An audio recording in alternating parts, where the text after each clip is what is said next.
सूतक में पीढ़ियां कैसे गिनना, तो इसका जो चार्ट है ना, तो इसमें क्रम से दिए हैं 1 से 7 तक, 2 1 से 7 तक एक चार्ट, 1 से 7 तक एक चार्ट। तो इसमें जन्म के विषय में तो स्पष्ट है कि जिस पक्ष में जन्म हुआ उसकी पीढ़ी गिनना है, और मरण के विषय में भी जिस पक्ष में मरण हुआ है उसी की पीढ़ी गिनना होगी। वह भी ऊपर जहां एक के 2 पुत्र रूप वृषभ कुमार, जैसे एक सबसे ऊपर दादाजी हुए, उनके 2 लड़के हुए, एक इस साइड 2 टीम होती ना, जैसे क्रिकेट में होती ना टीम, ऐसी टीम बनाना है, 2 टीम अलग अलग है ना, टीम बन गई 7-7 की। अब जिस पक्ष में मरण हुआ उसी की पीढ़ी गिनना होगी। वह भी ऊपर जहां 1-2 पुत्र रूप वृषभ कुमार को 1 मानकर जिसके 5 नंबर का मरण हुआ तो वह 6वीं पीढ़ी कहलावेगा। सुपार्श कुमार की तरफ से ए से जी तक, ए से जी ये दूसरी साइड है ना, जो ABCD होती ना, तो किसी भी व्यक्ति के लिए एक समान 6वीं पीढ़ी होगी, उसमें कोई भेद नहीं होगा। अब घटना पक्ष में देखें तो अजित कुमार के क्रम में जब 5 नंबर के मरण पर अन्य बाद की 2-3 पीढ़ी रहेंगी या ऊपर भी 2-3 पीढ़ी से अधिक जीवित नहीं रह सकती हैं, इसलिए अपने पक्ष में तो कोई विकल्प नहीं बनता, क्योंकि दूसरे पक्ष वालों के लिए सूतक पातक का विकल्प होने पर पीढ़ियां तो जहां घटना हुई है उस पक्ष की गिनने पर पीढ़ी का निर्णय किया जा सकता है। चर्चा करते हैं सूतक के बारे में। सबसे पहले देखो अपन चार्ट को देखते हैं। 3 पीढ़ी तक 10 दिन और 12 दिन एक कॉमन है, जन्म और मरण का, तो इसलिए 10 दिन का ही सूतक रहता है, वो मरण का 12 दिन, 13 दिन का नहीं रहता। चौथी पीढ़ी में 10 दिन कॉमन है ये। फिर इसके बाद 6 दिन का और 5 दिन का जन्म का, मरण का 6 दिन, यानी अपन को जितना मानना हो। ये जो इसमें चार्ट दिया है इंटरनेशनल चार्ट है, मतलब ये पूरी जिनवाणी और जहां जहां मिलता है, इसके अलावा शायद हमें अभी तक तो नहीं मिला। और अब 5वीं पीढ़ी में 6 दिन का भी है। ये दोनों चल रहे हैं, जन्म और मरण एक साथ, क्योंकि क्या है वो अंतर जितना आता है वो डिफरेंस अलग से दिया है। फिर 5 दिन, जन्म का 4 दिन, मरण का 5 दिन, तो इसमें 6, 5, 4 3 मत हैं इसमें, जो कैलकुलेशन करके, तो हम ये हमारा कैलकुलेशन खुद का, ये कहीं ग्रंथों में नहीं मिलता। हम क्या करते हैं, तीनों को जोड़ के 3 का भाग दे देते हैं, तो ये एवरेज आ जाता। अब 6वीं पीढ़ी में आएगा 4 दिन, और जन्म का 3 दिन और मरण का 4 दिन, यानी चौथी और 5वीं में सबसे ज्यादा समस्या है। कौन सी पीढ़ी में? चौथी और 5वीं पीढ़ी। 6वीं में कोई समस्या नहीं, क्योंकि 4 और 3 दिन का 1 दिन का अंतर है, तो कोई समस्या नहीं। अब 7वीं पीढ़ी में 3 दिन और 1 दिन भी लिखा है, एवं 7वीं पीढ़ी से आगे सूतक नहीं माना। ये क्या है, आचार्यों ने तो मूल रूप से लिख दिया, ये क्रिया कोश में पंडित किशन सिंह जी हुए हैं, उन्होंने क्रिया कोश में दिया है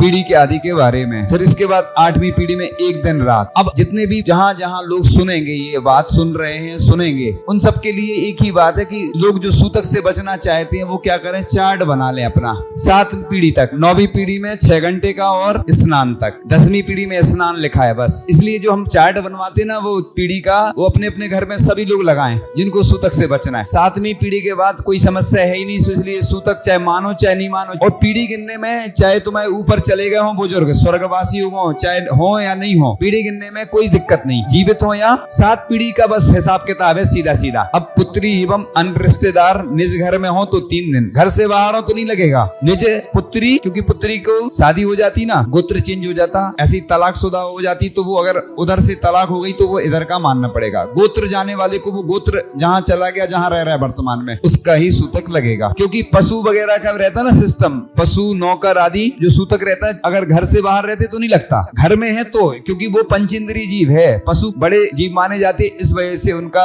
अपने ही समान, मनुष्यों के समान व्यवस्था रहती है। अन्य व्यक्ति दासी दास पालतू जानवर का निज घर में 1 दिन और घर से बाहर हो तो नहीं लगेगा। ये अलग अलग है थोड़ा, पुत्री एवं रिश्तेदार का अलग है, और अन्य व्यक्ति दासी दास पालतू जानवर का निज घर में अगर है, अपने घर में, तो 1 दिन, घर से बाहर कोई नहीं। पुत्री और उसका दोनों में डिफरेंस। अब गृह त्यागी सन्यासी, उसका संग्राम में 1 दिन, और घर का त्याग कर समाधि पूर्वक मरण हो तो परिवार को 1 दिन का सूतक लगेगा। गोत्री अन्य स्थान पर विदेश में हो तो खबर आने के पीछे शेष दिनों में बंटवारा वैमनस्यता होने पर भी सूतक लगता है। अब आगे का जो है ना चार्ट, वो थोड़ी कुछ चीजें वो थोड़ी सी बोलने में ठीक नहीं रहती, कुछ चीजें आगे बहुत सारा डिटेल्स है। तो इस प्रकार से हमारा प्रयास प्रत्येक गांव नगर में विवाद नहीं हो, विवाद सुलझाने का छोटा सा प्रयास है। अब क्या करना नहीं, क्या नहीं करना सूतक में, अपन को जब मंदिर जाते ना तो अब किसी की बातों में नहीं आना अपन को, है ना, कि ऐसा नहीं करना वैसा नहीं करना, गौर से सुन लो। अपन जो परंपराएं चली आ रही हैं उनको बदलना है। तो इसमें देव शास्त्रु का स्पर्श बस वर्जित है, भाव से सब कुछ करना अपन को, द्रव्य से सिर्फ निषेध है, द्रव्य से भगवान का अभिषेक पूजन आदि भाव से कर सकते हैं, और भाव से आहार भी दे सकते हैं अपन, द्रव्य से नहीं दे सकते, भाव से बाहर खड़े होकर देख सकते हैं। अब अपन को देखो पाटा आदि छूने में कोई दिक्कत नहीं है, नहीं छुओ तो बहुत अच्छा, प्लास्टिक की चटाई में दूर बैठो तो कोई दिक्कत नहीं है कि साथ में नहीं बैठ सकते। सिर्फ गर्भगृह में मना इसलिए, गर्भगृह पवित्र रहता है। आपको मालूम है किन को प्रवेश रहता है गर्भगृह में? शुद्धि के वस्त्रों में रहता है प्रवेश। जिस प्रकार से चौके में शुद्धि का ध्यान रखते, आपने देखा होगा महाराज जी सामान्य से बैठते तो आप जाते दर्शन करने, या हम लोग रोड सड़क पे जा रहे हैं, उधर सूला रहता है क्या सड़क में? तो अगर कोई बगल से निकल जाए, इतना कोई अशुद्ध नहीं है व्यक्ति जितना बना दिया, लेकिन गर्भगृह में प्रवेश नहीं है। तीसरे दिन जबकि मरण हो जाता है व्यक्ति का, तो तीसरे दिन प्रवेश हो जाता है। आप मंदिर कराने जाते कि नहीं जाते? तो फिर वो क्या गलत हो गया? जब मंदिर में ले जा रहे हैं गर्भगृह में प्रवेश नहीं कराते, कोई स्पर्श नहीं कराते। गंदों तक ले सकते हैं दूसरे से, कोई दिक्कत नहीं। गंदों तक अपन नहीं ले सकते डायरेक्ट, दूसरा कोई देता है जल्दी वो, फिर अपन ने गंदों तक ले लिया, इसलिए कोई दिक्कत नहीं गंदों तक लेने में। और कमरे में भी दर्शन करने में कोई दिक्कत नहीं। कहीं मिट्टी आदि में जाती है तो 24 घंटे का मानती, 24 घंटे का कहीं नहीं लिखा। शाम को अगर हो गया, सुबह स्नान करके पूजन अभिषेक करो, आहार दो, कोई लिखा ही नहीं है। दान के बारे में शांति धारा में अपन नाम बुलवा सकते, कोई बाधा नहीं है, क्योंकि व्यक्ति को सूतक लगा है। शांति धारा में तो नाम में थोड़ी सूतक है, फिर तो भगवान के प्रशस्ति में नाम लिखा है, सूतक लग जाए तो मिटाना पड़ेगी प्रशस्ति, है ना? ऐसा नहीं, नाम में सूतक नहीं होता, व्यक्ति को होता है। और जो महापुरुष होते हैं उनको तो सूतक लगता ही नहीं है। लोगों के मन में एक प्रश्न आता है, लोग पूछते हैं करते हैं कि कटिंग आदि का, शेविंग आदि का कितना लगता है? तो कटिंग का तो 6 घंटे हम लोग पालते थे ब्रह्मचारी अवस्था में, उस समय हमें जानकारी नहीं थी। फिर 3 घंटे 2.5 घंटे, ये कहीं शास्त्रों में नहीं मिलता, लोक प्रचलन में, लोक मान्यता में जो जो चीजें हम बता रहे हैं ये अन्य जगह से कलेक्शन संकलन करके फिर बताया जा रहा है। ये किसी का, एक व्यक्ति का नहीं है, इसलिए ये लोक प्रचलन में है। और 2.5 घंटे का भी होता है, और शेविंग का 48 मिनट का होता है। शेविंग मतलब जानते हैं ना, शेविंग करवा। तो कई लोग एक होशियारी करते हैं बहुत अच्छी कि सुबह आहार भी दे लेते, पूजन कर लेते, दोपहर में कराते हैं। तो वैसा सूतक नहीं है, ये जो वाला सूतक चल रहा है वो अलग है मैटर। ये सूतक नहीं रहता, लेकिन ग्रंथ आदि नहीं छूते हैं जब शेविंग आदि करवा के आते हैं। लेकिन मुनिराज का अलग विषय है, केस लोंच आदि करते हैं, तो ऐसा नहीं कि उनको ग्रंथ धबला आदि जो बड़े ग्रंथ रहते वो ग्रंथ जो स्वाध्याय आदि नहीं करते हैं। सूतक पर संपत्ति के बंटवारे अन्य स्थान या विदेश में रहने। कई लोग क्या बोलते हैं कि हमारी तो उनसे बुराई है, बोलचाल बंद है, किसी की भले ही किसी से बोलचाल बंद है, सूतक में बोलचाल से कोई मतलब नहीं है। इसलिए संपत्ति के बंटवारे अन्य स्थान विदेश में रहने, पारिवारिक वैमनस्यता होने का प्रभाव नहीं पड़ता। विदेश में रहने वाले अलग अलग निवास व्यापार होने पर भी सूतक का दोष लगेगा। इस पर वंश गोत्र के अनुसार लगता है यही कारण है कि विवाहिता पुत्री सूतक से अशुद्ध नहीं होती। प्रतिष्ठा पाठ के अनुसार प्रतिष्ठा कार्य में सम्मिलित पात्रों का सकलीकरण एवं नांदी विधान के बाद जिसमें शुद्धि करके गोत्र परिवर्तन कर दिया जाता है। जो पंचकर्णक होता है उसमें होता है नांदी विधान। नांदी विधान से गोत्र आपका चेंज कर दिया जाता, क्योंकि आप उस समय पंचकर्णक के पात्र हैं, इसलिए गोत्र परिवर्तन हो गया। लेकिन आप अकेला धागा बांध लो और सूतक नहीं लगे तो ऐसा नहीं होता। हाँ, जाप शुरू कर सकते हैं, लेकिन किसी ब्रह्मचारी जी, पंडित जी, प्रतिष्ठाचार्य आदि से समझ के करें। क्योंकि क्या होता है ना कि लोग गिला मौली बंधन कर लिया तो इससे नहीं सूतक से बचते। सूतक में संकल्प महत्वपूर्ण होता है, इसलिए आप कहीं बाहर जा रहे हैं, मान लो 10 दिन के लिए तीर्थ क्षेत्र पर चौका आदि लगाने जा रहे हैं आप लोग, या तीर्थ यात्रा पर जा रहे हो, तो पहले से त्याग कर दो आप, तब फिर सूतक नहीं लगेगा। इस प्रकार से धार्मिक आयोजन में संलग्न पात्र जिसका सकलीकरण हो चुका हो उनको भी सूतक नहीं लगता, परंतु ऐसे पात्रों को सूतक स्थान में जाना, उस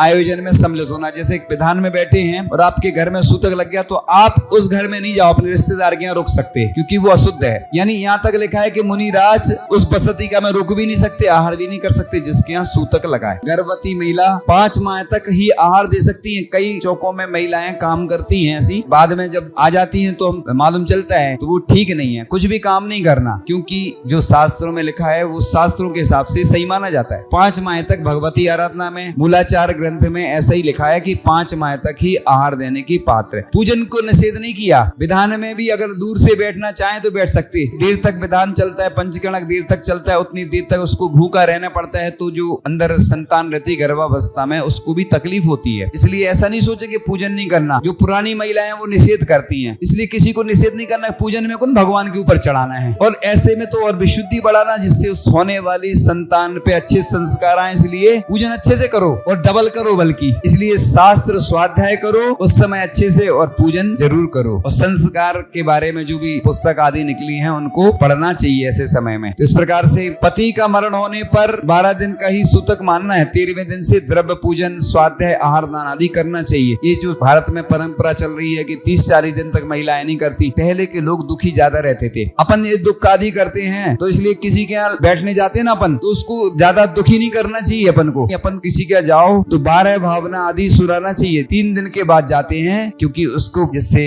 अच्छा लगे। अपन लोग उल्टा क्या हो गया था इस टाइप से पूछते हैं, वो वो और दुखी होता है। ये जो परंपरा चल रही है जैन धर्म के हिसाब से ठीक नहीं है। अन्य धर्म में जो चलती वो जाने, लेकिन जैन धर्म में तो अपन उसको अच्छी सी कोई चीज ले जाओ। उल्टा होता है, कोई कितना तेरही में नहीं जाना चाहिए, तो तेरही में का मतलब रिश्तेदारों के बाहर जाते हैं तो भोजन तो करना ही पड़ेगा, होटल में थोड़ी खाएगा व्यक्ति, लेकिन लोकल में नहीं जाए। और लोकल में कुटुंब के हैं तो उनके यहाँ कोई मना नहीं है। तेरही का त्याग है जिनका, खाए नहीं तो बहुत अच्छा, लेकिन अगर खाना पड़ा। तेरही का मतलब जो बर्तन वगैरह बांटते, ये गलत परंपरा है। एक तो बेचारा चला गया और तुम बर्तन बांट रहे। हाँ, अगर आपको देना है तो मंदिर को दो, ग्रंथ प्रकाशन करवा सकते, उनकी स्मृति में वेदी बनवा सकते, ये तो अच्छा काम है, ये इसमें कोई बाधा नहीं है, क्योंकि ये तो धार्मिक काम है, पुण्य। रविवार बुधवार को किसी के मृत्यु के बाद बैठने नहीं जाते, ये मान्यता शास्त्रों से भी ठीक नहीं बैठती, ऐसा कहीं लिखा नहीं है। इसी प्रकार से जन्म या मृत्यु के दिन तीसरे दिन तक मंदिर के बाहर से जहाँ प्रतिमा के दर्शन होते, जैसे मानसतम इसलिए बनाए जाते हैं, मंदिर में तीसरे दिन से तो प्रवेश चाहे जन्म का हो चाहे मरण का हो। ये तो आपको भी मालूम है कि जहाँ पे वो होती ना प्रसूति होती है, वो स्थान अशुद्ध माना जाता है ना। बच्चे को भी 40-45 दिन, 2 मत आते ना, उतने दिन में दर्शन कराते। यही कारण है कि घर नहीं होता पूरा अशुद्ध, वो स्थान अशुद्ध माना जाता है। मैं तो एक बहुत अच्छी बात कहना चाह रहा हूँ कि जो मंदिर में काम करता ना, जो उसको भी स्नान करके मंदिर में आना चाहिए। अगर वो ग्रस्त है तो कोई भी ग्रस्त को मंदिर में और मुनिराजों को स्पर्श नहीं करना चाहिए बिना स्नान के। जिनवाणी को भी माला आदि फेरना वो बात अलग है, अगर स्नान करके करे तो बहुत अच्छा, हाथ से करता है वो अलग बात है। ग्रस्तों के लिए लिखा है, ब्रह्मचारी को शुद्ध कहा है, हमेशा शुद्ध रहता ब्रह्मचारी, इसलिए ब्रह्मचारी की बात अलग है। ग्रस्तों के लिए मंदिर में प्रवेश नहीं करना चाहिए। 24 घंटे की बात आती है कि किसी के मरण के बाद बैठने जाते हैं अथवा अंतिम संस्कार में शामिल होते तो दूसरे दिन प्रातःकाल पूजन एवं आहादान कर सकते हैं। इस प्रकार से व्रती की समाधि होती है और घर का त्याग कर देता है और किसी साधु के पास सल्लेख न लेता है तो 1 दिन का ही सूतक। घर का त्याग कर दिया तो 1 दिन का। अपन किसी रिश्तेदार के यहाँ जाते तो उसके यहाँ अगर सूतक है तो पूजन की तरफ उसकी नहीं ले सकते अपन। ये बहुत गलत परंपरा है पूरे भारत में कि सूतक यहाँ लगा और कोई बंबई में रह रहा उधर शुद्धि कर रहा है, ये गलत परंपरा है। परिवार के लोगों को ही कपड़े वगैरह जो शुद्धि करते वो करना चाहिए, बाकी बाहर जो रहते हैं उनको जरूरत नहीं है, क्योंकि काल के द्वारा शुद्ध हो जाता। नहीं तो अगर तुम पूरे वस्त्र धो रहे तो पूरे गेहूं चावल सब धोना, पूरा घर में जितनी चीजें हैं ना सब धोना। फिर बगल में इसलिए धोना पड़ता है कि बगल में जाते आते रहते ना, तो मरण हुआ है या जन्म हुआ है ना, तो आसपास रहते, दूर रह रहे ना या दूसरे नगर में रह रहे तो उनको कोई शुद्धि की जरूरत नहीं है। ये जाने कौन सी परंपरा पुरानी चल रही है, हम तो समझ में नहीं आती। और अगर शुद्धि करो तो पूरी करो ना, फिर पूरा घर और पूरा जो गेहूं है चावल है जो कपड़े पूरा, बिल्कुल ये सब पुरानी परंपरा है। यही तो हमें चेंज करना है। हमने जो प्रतिष्ठाचार्यों से चर्चा की और जो ग्रंथों में पढ़ा, कहीं ऐसा लिखा ही नहीं है। शुद्धि का लिखा है, अपन शुद्धि करते स्नान कर लेते, शुद्धि हो जाती। अब बताओ किसी की लकड़ी में जाते हो तो स्नान ही तो करते, घर के बाहर स्नान करते ना अपन, की घर में प्रवेश नहीं होता, शमशान से आते हैं। और मुनिराज शमशान से आ जाए तो स्नान भी नहीं करते, पैर अकेला धो ले बस उतना ही ठीक है। तो मुनिराज पवित्र हैं, शरीर से पवित्र हैं, वो अशुद्ध तो है स्थान। हड्डी का स्पर्श मुनिराज भी अगर करते हैं तो